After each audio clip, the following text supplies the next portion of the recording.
Good band. That's good. Hey, this is the Joe Swanson Propaganda Podcast.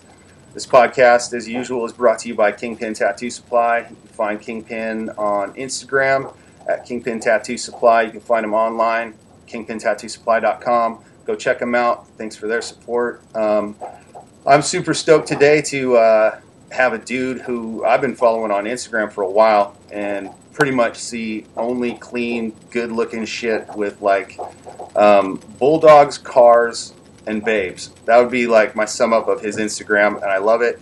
Always a snappy dresser as well. Eli Falconette, what's up, man? How you doing, bud?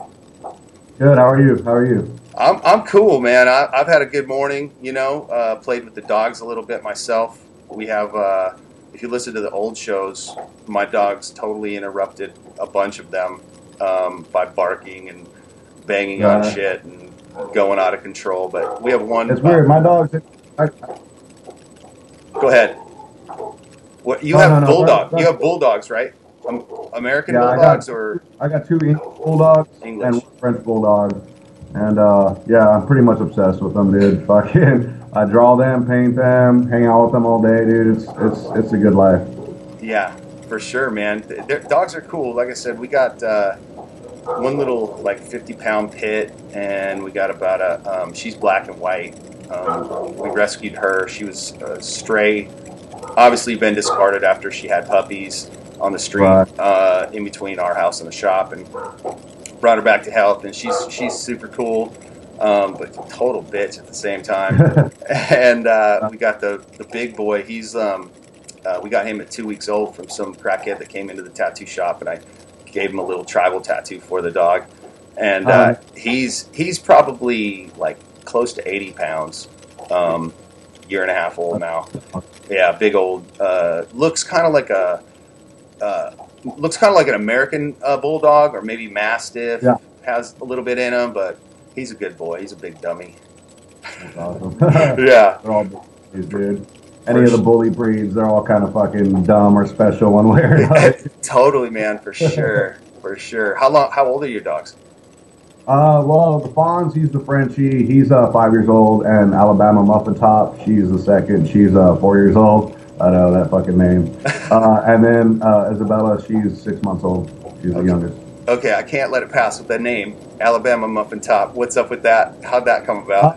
Well, shit, man. You know Bulldogs, they're little fatties, man. So, True Romance is one of my favorite movies, so got the name Alabama from that. And then Muffin Top, I just love yelling at her when she's going down the street.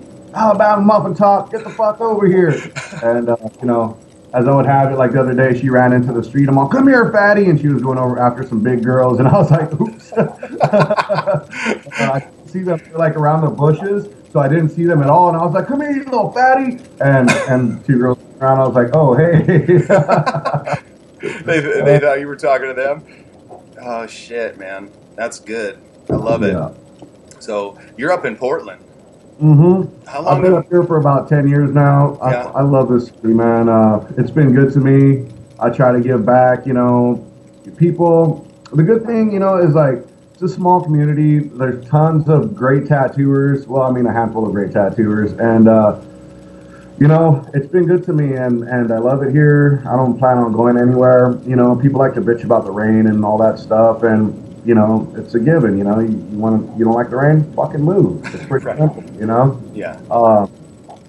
You know, I don't know. The good thing is, you know, there is a lot of rain, but it's good for washing away the douchebags that want to bitch about it and stuff. You know, if we make it 2 to 3 winters here, you're pretty much set, you know what I mean, without bitching about it, you know? Right. But most of the people that are staying up there are deal with the rain, and they're not going to be assholes about it. Exactly. Yeah. You know, it's like, really? Oh, yeah, it's raining. Big fucking deal. You know what I mean? Yeah. Like, wow, it's raining. You know. Yeah. It's not. What's the best thing? What's the best thing you found in that city? I mean, you're from Southern California, right? Yeah, I'm from LA. So it's total. I mean, that's going to be totally different culture. What's the best thing that's been like? Damn, I fucking love this about Portland or this area. Well, shit, man, we got the most strip clubs per capita. We got that going for us. You cannot fucking go wrong with that. Yeah. You know, the tattoo community is great here. We're all friends. We don't fucking try to stab each other in the back. We all get along really well. Everybody's really supportive.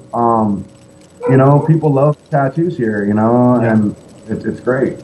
It seems like it has, like that. I've been there a few times, and I've enjoyed the walking around like that downtown district, you know, checking out all the little like unique shops and shit. And it seemed cool. It was easy to get around Portland. Like I did public transit there, and it was pretty easy.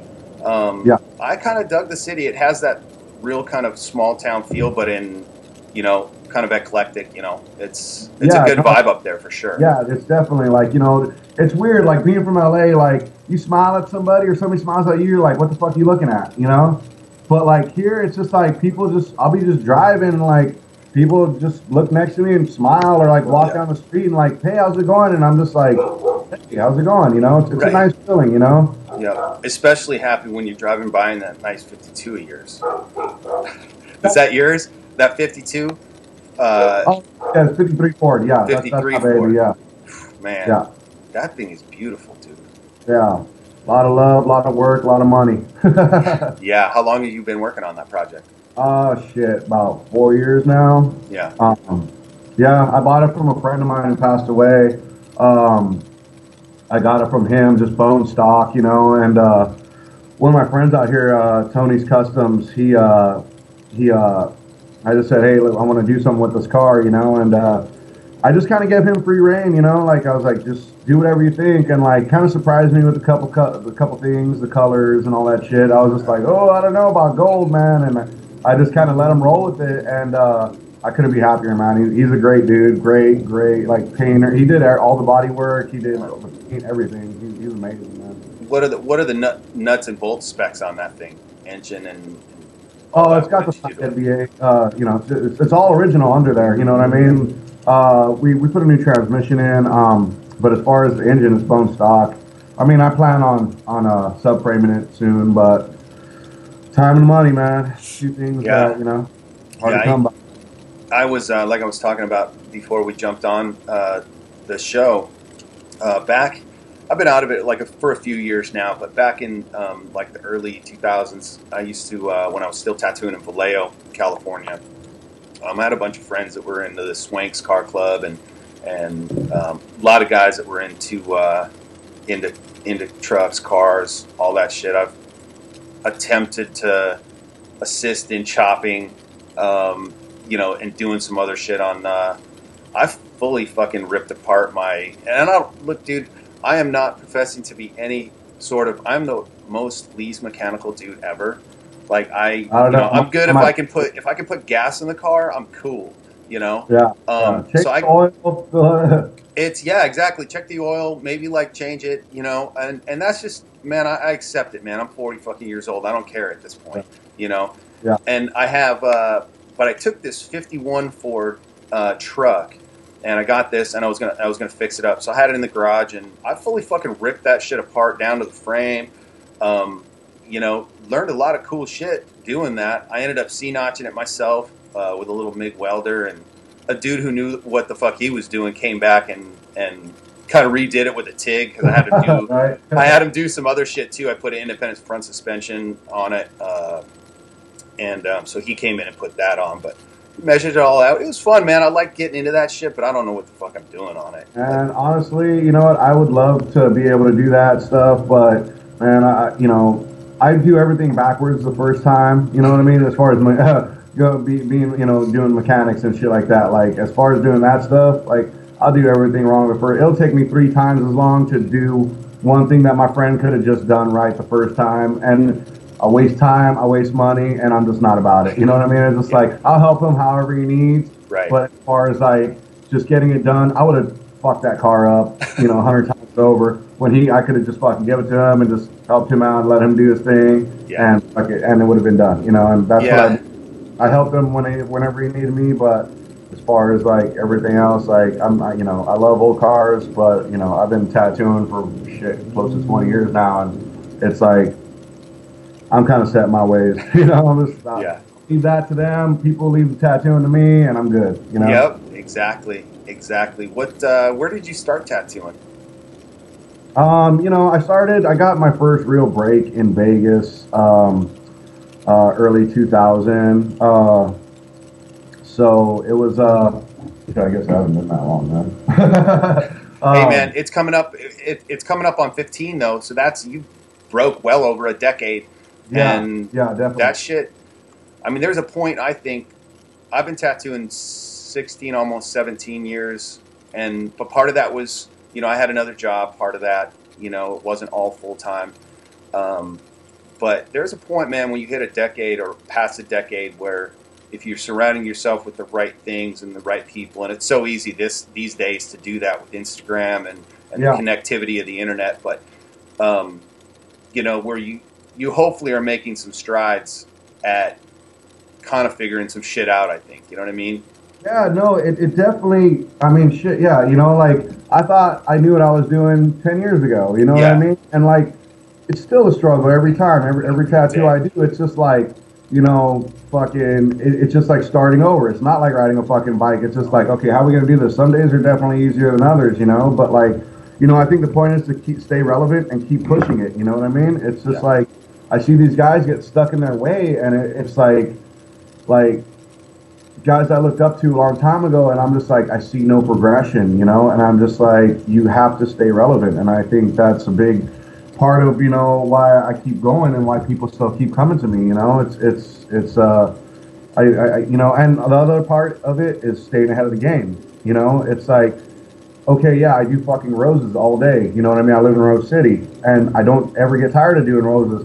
Yeah, I could just take the one stencil and fuck it, here you go, pick a rose, but I don't. I draw it every fucking time. I try to change it up. I try to do different things every time, and I think that's a big problem, like a lot of people just get complacent and hope to never be that guy, Yeah, absolutely, man. I agree. I pulled out, I'm fortunate enough to be able to work with a good crew of dudes at Hard Luck Tattoo here in Lodi, and one guy does black and gray shit really, really good, Paul Marquez, and I've been able to watch him, and he does it full, like, mag style, real realistic, just that, and I mean, I like traditional color, like, bigger scale shit, and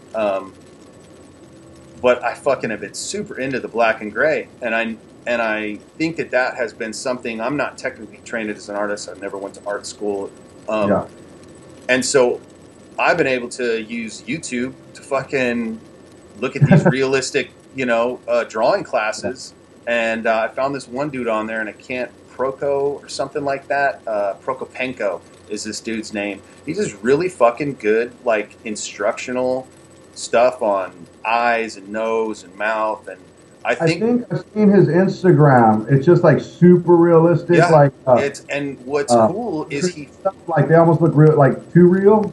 No, it's not. These are just like pencil. Like, he does pencil tutorials. But it's cool to be able to, like, take that from, because he breaks it down to the structure. You know what I mean? Like, just like if you were looking at a traditional rose, it's a real. You look at a picture of a real rose and you break it down to its simplest form. He's looking at the structure of, like, the eye or the nose, and he's breaking it back down to the very fucking basics. Yeah. And then building it back up and having that knowledge of, what the structure is doing and where things should sit. Even drawing a traditional face is going to help. And I think, even 16 years in, I want to fucking push myself to be able to draw that face or, draw something original and mix in some, like, this week I'm going to be doing this piece that's super realistic chick face.